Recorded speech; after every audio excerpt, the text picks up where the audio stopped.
आज मी बनवली होती शिमला मिरचीची सुक्की भाजी. मी सगळं स्वयंपाक आवरेपर्यंत आमच्या आद्या मॅडमने त्यांचं किचन ऑर्गनायझेशनचं काय खेळणं चाललं होतं. तिचे टॉयज सोडून ती नेहमी माझ्या भांड्यांसोबत खेळत असते. त्यानंतर मला जायचं होतं माझ्या माहेरी आणि नीरा टू फलटणच्या बसला एवढी भयंकर गर्दी होती. म्हणजे मी उभं राहून गेली. एका मावशींनं माझ्याकडून आद्याला घेतलं आणि मग निरेपर्यंत त्यांना हेल्प केली मला आद्याला घेण्यासाठी. आमच्या गावाबाहेर असं रेल्वेचा गेट आहे जो की अर्धा तास बंद असतो. नेहमी मी गेले की लागतो. गावाकडे गेलं की खरंच खूप छान फ्रेश फील होतं.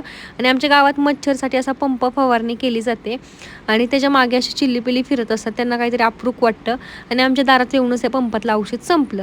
नेक्स्ट डेला पहाटे आम्ही निघालो होतो पुण्याला जायला. कारण आम्हाला जायचं होतं दीनानाथ मंगेशकर हॉस्पिटलला, जिथे की माझ्या पप्पांची ट्रीटमेंट चालू आहे. जवळजवळ 7 वाजता आम्ही तिथे पोहोचलो होतो. जेव्हा की स्टाफसुद्धा आला नव्हता तेव्हा आम्ही तिथे पोहोचलो. खूप सारे वेट केल्यानंतर स्टाफ आला. त्यानंतर पासेस घेतल्याशिवाय सोडतच नाहीत वरती.